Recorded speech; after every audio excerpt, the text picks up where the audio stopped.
आइए जानते हैं भगवान शिव के सिर पर चंद्रमा क्यों सुशोभित है। एक पौराणिक कथा के अनुसार जब समुद्र मंथन हुआ तो उसमें से हलाहल विष निकला।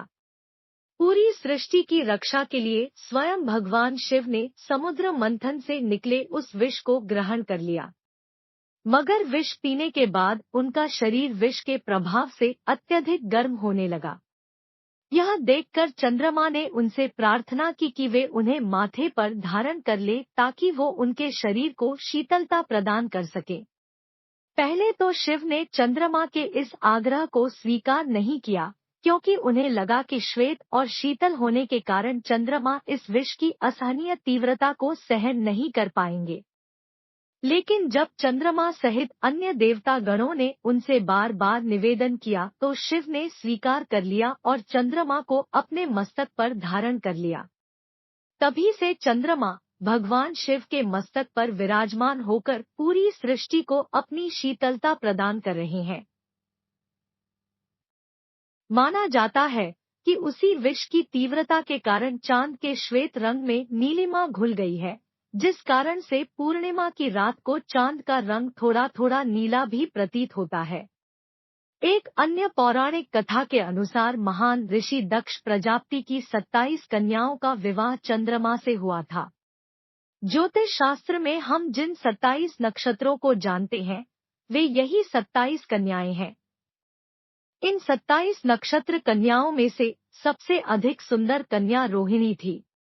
चंद्रमा चूंकि सौंदर्य प्रेमी थे, इसलिए उन्हें रोहिणी सबसे ज्यादा पसंद थी। इस बात से अन्य पत्नियां अक्सर दुखी रहा करती थी। एक दिन जब चंद्रमा की अन्य पत्नियां अपनी भावनाओं पर धैर्य न रख सकी, तो उन्होंने अपने पिता दक्ष से अपनी पीड़ा बताई। इस बात से क्रोधित होकर ऋषि दक्ष ने चंद्रमा को श्राप दे दिया कि चंद्रमा की सारी रोशनी चली जाए, वह क्षय रोग से पीड़ित हो जाए, कोई भी उनकी ओर आकर्षित नहीं हो और उनके शरीर पर निशान पड़ जाए। श्राप के कारण चंद्रमा रोग ग्रसित हो गए और उनकी रोशनी धीरे धीरे कम होने लगी।